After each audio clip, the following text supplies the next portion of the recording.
com pagamento de ágio que chegou a mais de 70% do valor nominal. Eu pergunto para vocês, quem, em sã consciência, paga uma conta adiantada e ainda paga mais? Quem faz isso? Pois o Tesouro fez. Então, vocês estão vendo que tem muita coisa para ser revelada, para ser compreendida, né? E para ser questionada principalmente. Por isso é importante que vários sindicatos aqui do judiciário estão entrando nisso, porque um dos golpes do sistema da dívida foi tirar o setor jurídico da jogada, como se isso fosse uma questão financeira, só para financistas e poucos, não muitos não. Bom, hoje a dívida está em quase 450 bilhões de dólares. É verdade que grande parte dela é privada, porém toda ela tem o aval do governo. E nós já sabemos aí que tem uma crise se avizinhando, já está aí a crise, e de novo essa dívida privada pode virar pública outra vez, né, se a gente deixar. E a tal chamada dívida interna. A dívida é chamada interna porque ela é em reais e os títulos são lançados aqui no Brasil, né? Ela era praticamente insignificante quando veio o Plano Real. E ela explodiu a partir do Plano Real. É uma dívida meramente financeira, feita de juros sobre juros. E a contrapartida dela, a gente não encontra. Pesquisa e não encontra. Por isso, porque ela é uma dívida gerada pelos próprios juros, né? E para financiar, ela começou financiando o Plano Real e a partir daí começou a crescer em função dela mesma. Pode passar. Está em quase 3 trilhões de reais. Nesse livro, que foi lançado recentemente no Seminário Internacional, Auditoria Cidadã da Dívida, Experiências e Métodos, ele foi lançado já ano passado no Peru e agora em março vai ser lançado na Espanha, em espanhol, porque fala da experiência de uma auditoria cidadã que está sendo muito utilizada na Europa diante da crise. Esse livro tem um anexo que explica esse gráfico aqui, que nós dissecamos a dívida interna e nós descobrimos que grande parte do que o governo classifica lá no orçamento, no CIAF, como se fosse amortização, na verdade são juros. E com isso, essa parte toda ali, riscada de amarelo ali à esquerda do gráfico, seria uma parte nula da dívida, porque a Constituição proíbe emitir título para pagar a despesa corrente. E juro é despesa corrente. Quando o governo emite título, emite nova dívida para pagar juros, isso é nulo. Então toda aquela parte amarela ali, ó, de cara já é nula. Por isso que quando o Lorival me perguntou quanto da dívida poderia ser anulado se houvesse uma auditoria, eu falei no mínimo 70%, porque aquele cálculo ali é um cálculo simplório. Ele está feito só de 2006 a 2012, porque de 95 a 2005 o Tesouro não nos deu os dados, mas a gente vai continuar tentando. Aquele cálculo foi feito um cálculo aritmético ano a ano e a gente tem que fazer um cálculo pegando desde o início para calcular o juro sobre o juro. Vai amarelar aquela coluna toda ali. Entendeu? Porque, gente, é um grande esquema. Uma dívida sem contrapartida num esquema financeiro de juros sobre juros que está parcialmente comprovado já e que está amarrando o nosso país, né? Bom, e quem ganha com essa dívida? Quem compra a dívida? Você sabe como se dá o lançamento dos títulos pelo Tesouro? O Tesouro Nacional lança os títulos num leilão que somente um grupo de 12 bancos pode comprar. Apesar de ter aquela propaganda lá do Tesouro Direto, nós, pobres mortais, não participamos do direto, não. Se você for lá comprar título no Tesouro Direto, em determinada tela, você vai ter que escolher uma corretora ou um banco. Quem compra os títulos diretamente do Tesouro são esses bancos aí, ó. É um grupo de 12 a cada 6 meses. Alguns se repetem, né? E tem vários estrangeiros, olha ali. Citibank, JP Morgan, Santander, HSBC, Barclays, Deutsche Bank, etc. Tem vários estrangeiros que compram diretamente. Por isso que a gente questiona a dívida interna. Hoje em dia, a dívida interna e externa. E quem está comprando diretamente são bancos estrangeiros. Tá? E a sexta frota tirar aqui do braço. Provavelmente, né? O próprio Tesouro Nacional chama esse grupo de 12 bancos aí de dealers. Uma palavra em inglês. Que quem aqui já viu algum filme que tem jogo de pôquer? Quem é o dealer no jogo de pôquer? É o que dá as cartas, é o que manda no jogo. Olha que interessante. E aqui é a mesma coisa. Porque como são feitos esses leilões? Quando o Tesouro convoca o leilão e marca a data, só 3 bancos se habilitam. E geralmente só um que vai, já combinam. Porque se for mais de um, o que acontece? Eu posso aceitar um juro de 12 e você queria 14. Então não vai não. Aliás, eu não vou, só você que vai, entendeu? Então só vai um. Por isso que a Selic está em 10%, né? Aliás, hoje está aumentando, né? Mas até ontem estava em 10%. E o Tesouro acabou de lançar título por 13,39%. Vocês entenderam isso? A Selic está em 10%. Não adianta o Tesouro lançar título em 10%. Como é que o dealer vai ficar? Ele vai ficar lá de braço cruzado, ele não vai comprar. E o Tesouro precisa vender, porque ele tem título vencendo. Então o dealer manda no jogo. Ele simplesmente não compra e o Tesouro tem que ir oferecendo até chegar. Acabou de vender título de 10 anos a 13,39%. O maior juro do mundo. O mundo inteiro está com juro próximo de zero. E o Brasil lançando título de 10 anos a 13,39%. Né? Então, é por isso, né, que o lucro dos bancos aqui no Brasil é um escândalo. Só em 2011 foi mais de 70 bilhões de reais.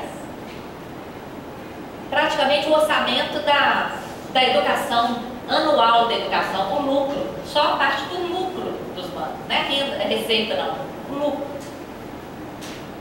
Por isso, são os maiores beneficiários desse esquema. Né? Bom, como eu falei no início, o sistema da dívida se reproduz no âmbito dos estados. E essa vai ser uma das principais tarefas do núcleo aqui na Bahia. Não só reproduzir esses estudos da dívida federal, que afeta também a vida de todos os baianos, mas estudar a dívida do estado da Bahia. A dívida dos estados, ela também tem início na década de 70.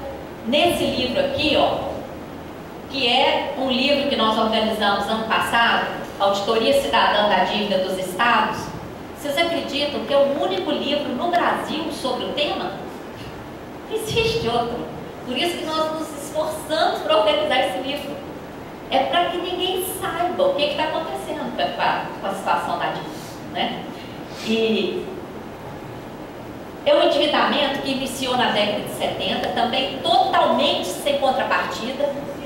Nós tivemos a paciência de ler todas as resoluções do Senado que aprovaram endividamento dos estados. Está aqui os gráficos.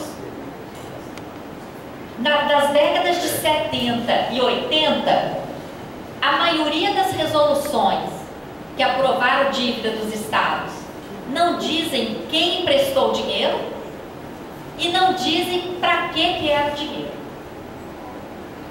Então, é um absurdo, né? A origem da dívida é uma incógnita. Depois, 90, a União refinanciou essa dívida dos estados, exigindo que os estados fizessem um plano de ajuste fiscal, com demissões, com corte de gastos, com privatizações, exigindo que os estados privatizassem o patrimônio, inclusive os bancos estaduais. O banco aqui da Bahia foi privatizado, e assumisse o passivo desses bancos no PROES. Então foi um pacotão no final da década de 90. Essa dívida refinanciada pela União chegou no patamar tão elevado, de cobrança de remuneração nominal tão elevada pela União, que de uns anos para cá, os estados começaram a se endividar junto ao Banco Mundial e junto a bancos privados internacionais para pagar para a União. Quer dizer, uma verdadeira aberração que grita contra o nosso federalismo, né?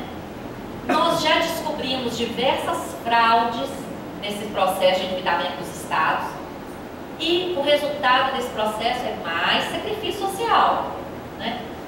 Bom, no caso da Bahia, você sabe quanto é a dívida do estado da Bahia? Ó, lá em 97, em dezembro de 97, a dívida que foi refinanciada pela União, a dívida da Bahia, refinanciada pela União, foi 882 milhões de reais. Ninguém tem nem ideia que dívida era essa, né? Isso é um trabalho para o núcleo aqui. Nós vamos fazer um pedido de informações. Se vocês aprovarem, hoje a gente já sai daqui com um pedido de informações para a Secretaria de Estado de Fazenda da Bahia, para a gente saber o que vocês estão pagando, né?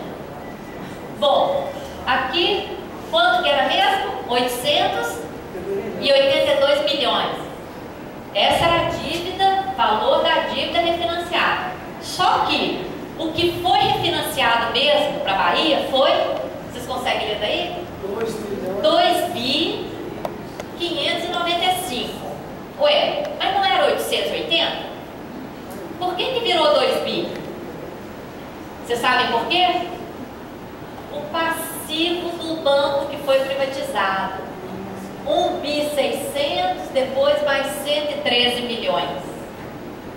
Que passivo era esse?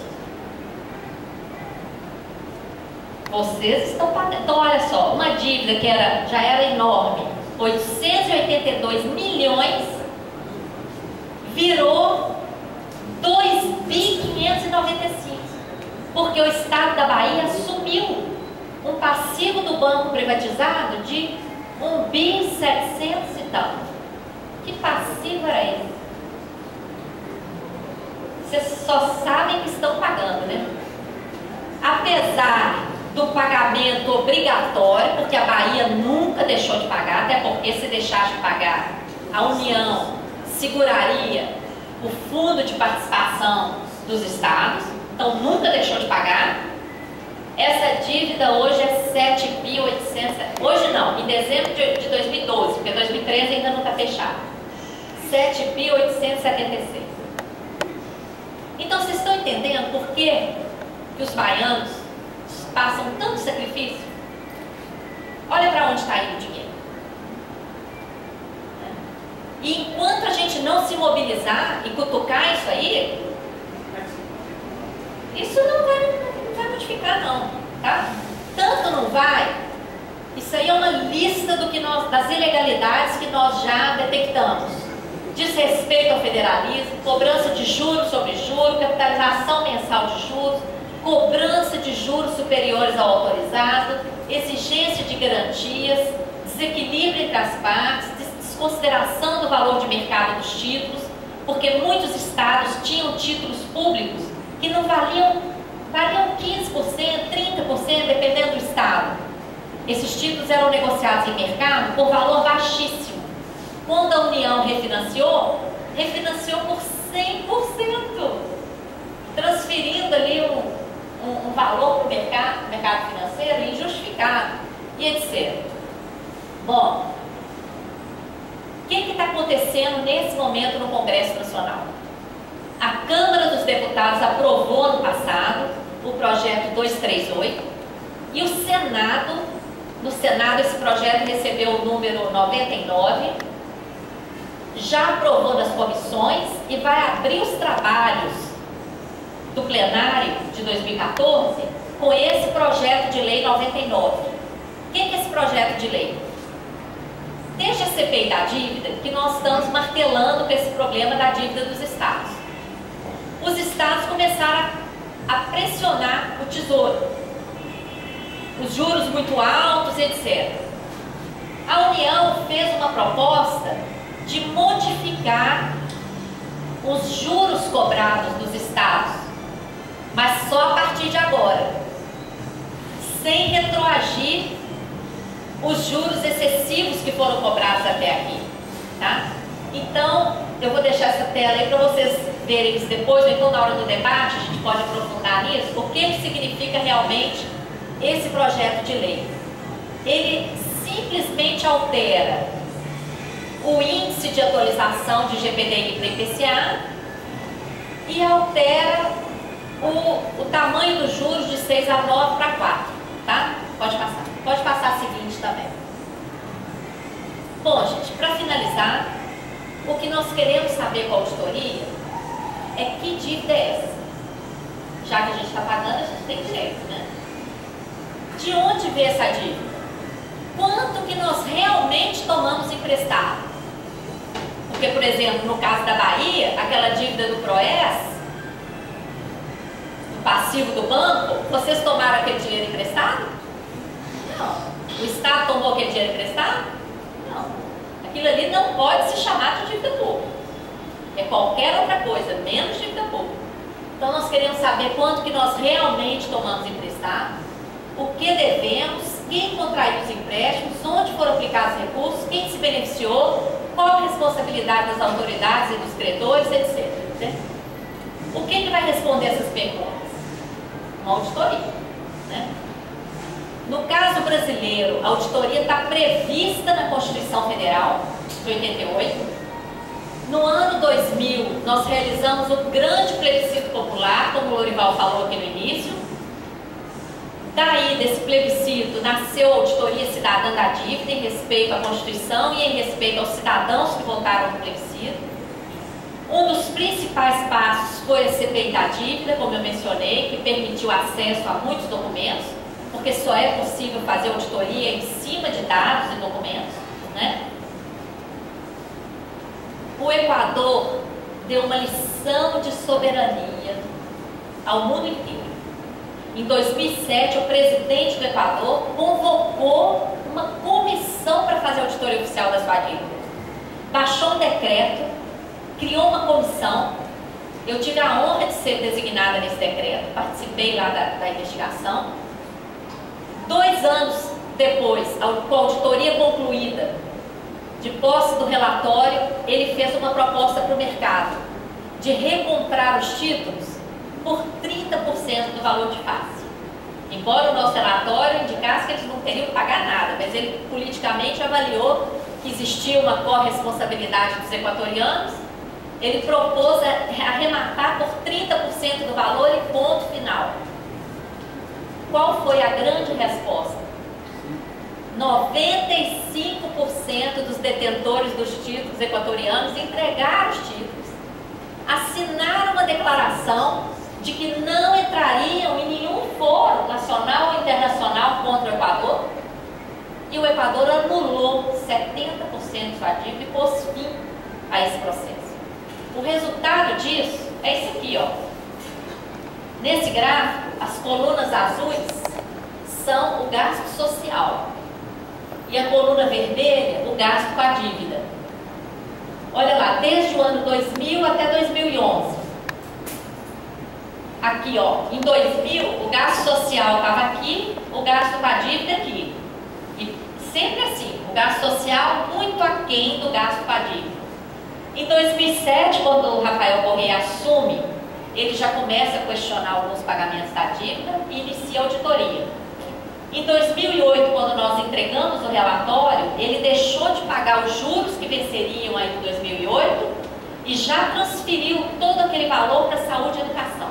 Aí, em 2008, ele já muda a correlação, né? Cresce o gasto social e o gasto com a dívida já não sobe tanto. Em 2009, quando ele faz essa proposta para o mercado e anula esse 70%, olha o gasto com a dívida e olha o gasto social. E a partir daí. Então, esse exemplo equatoriano mostra a eficácia de uma auditoria, mostra que é possível enfrentar o mercado. Então a gente não precisa ter medo desses discursos de que vai enfrentar o mercado, o mundo vai cair. Não, não vai cair, né? E é possível, né? É possível fazer. O Equador mostrou que é possível, né? Pode passar. Então, com isso, gente, eu vou concluindo.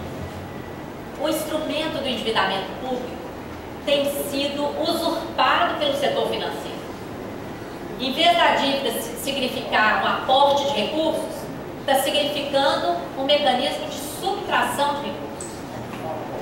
A gestão e as políticas do Estado brasileiro estão orientadas para atender interesses privados e não interesses da coletividade.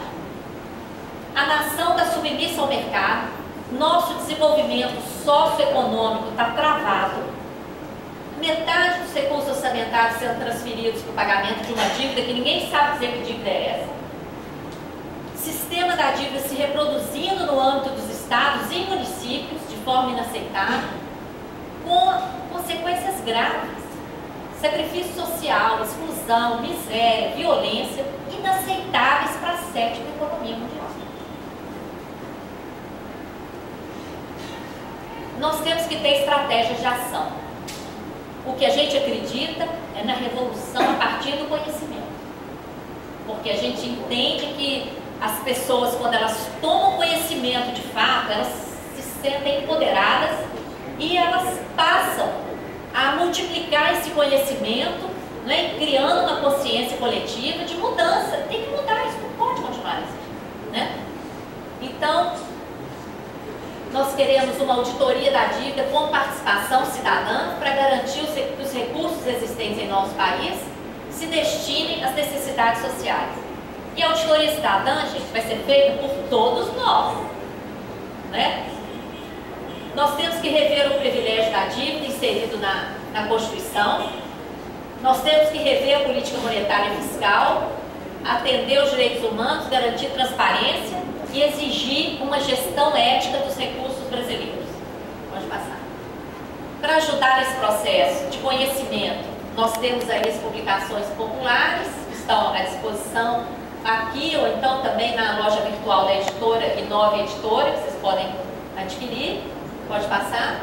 O livro mais recente é esse, Auditoria Cidadã, Experiências e Métodos, que fala de todo esse processo de financiarização e que ensina mesmo um método para fazer uma auditoria social. Pode passar. E fico aí à disposição, gente, para atender as perguntas de vocês, agradecendo imensamente e fazendo votos, né, que hoje, nesse ato, seja lançado o núcleo, que a gente já saia daqui com esse pedido de informações. E muito obrigada.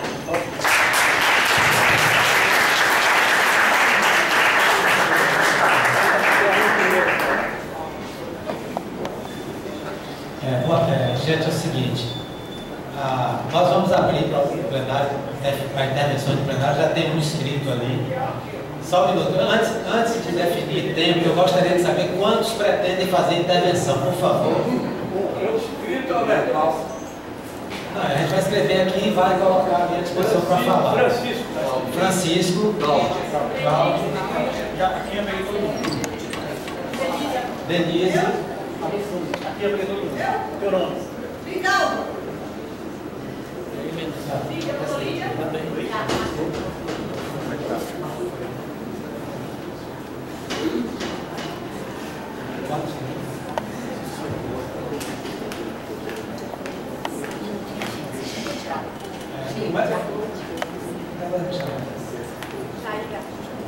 Mais alguém? O rapaz ali.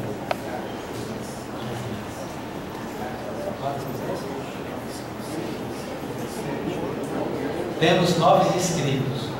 Eu estava propondo que nós ainda temos que fazer aqui uma mini assembleia para a formação desse núcleo da Bahia, e eu gostaria de propor 2 minutos para cada pessoa, tá bom? Então, a partir do primeiro inscrito, está disposto? Só um instante, você pode permitir, porque Lídia, ela está em campanha eleitoral pelo sindicato dela. Inclusive, eu gostaria de registrar que aqui tem 2 lutadores da chapa 2 de oposição do Sindicato dos Previdenciários. Então, Lídia, por favor.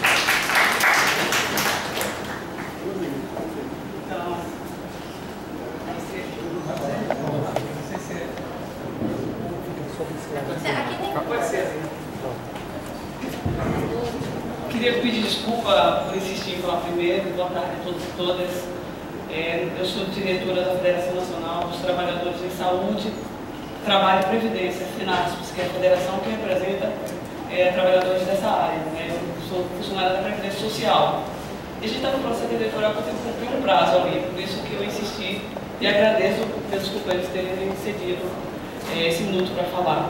Falar para dizer a Maria Lúcia que é um prazer enorme para nós baianos acolher aqui em Salvador, tá, Lúcia?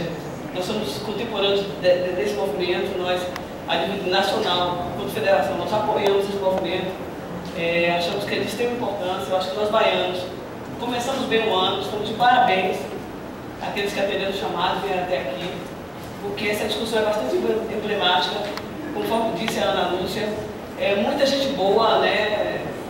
Acho que já pagamos a dívida. É uma discussão, toda a verdade, a mentira dita várias vezes vira verdade.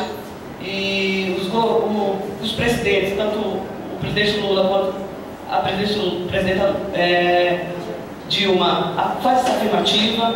Se nós que somos, né, privilegiados do ponto de vista do conhecimento, militantes sociais, às vezes temos dúvida, imagine o povo que está na periferia, o povo que está mais longe, né, mais longe dessa discussão. Então, é muito importante a sua presença.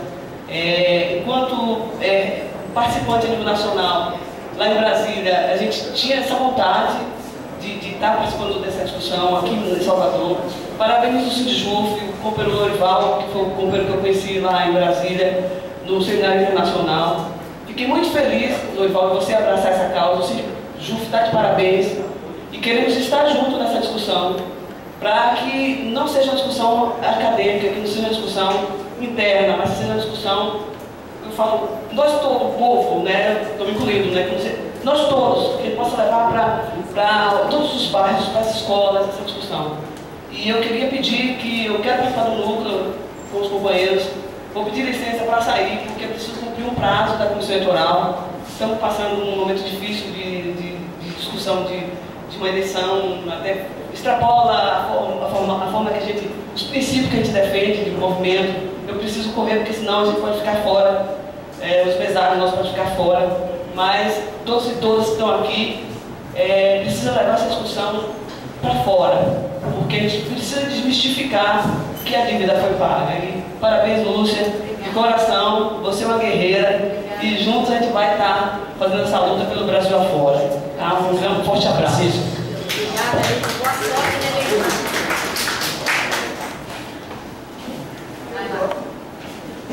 Marcelo e o Rogério. Francisco, Marcelo. Bom, eu vou ser rápido, sendo rápido não vou nem saudar ninguém. A senhora falou que ia também falar sobre a dívida municipal, auditoria municipal. Então eu queria alertar o pessoal que vai fundar o núcleo, que foi feita aqui uma reforma tributária escondida, secreta, anticonstitucional, sobre um simples pretexto de recadastramento do IPTU. E o secretário da Fazenda já foi de São Paulo, e na minha opinião ele é um interventor da equipe econômica do governo federal. Fora os problemas dele que tem de corrupção, mas isso aí não estou nem levando em conta. Bom, isso é um problema. Fizeram sob o pretexto de um recadastramento do IPTU ingênuo, até oferecendo vantagem, mas pode entrar na internet e procurar o seu IT e ver que já foi multiplicado por 200. Não? E outra, quer dizer, vão arrochar uma cidade que é economicamente pobre, que é Salvador, que depende sempre do dinheiro que vem. Agora, outra coisa rápida que eu queria falar é o seguinte: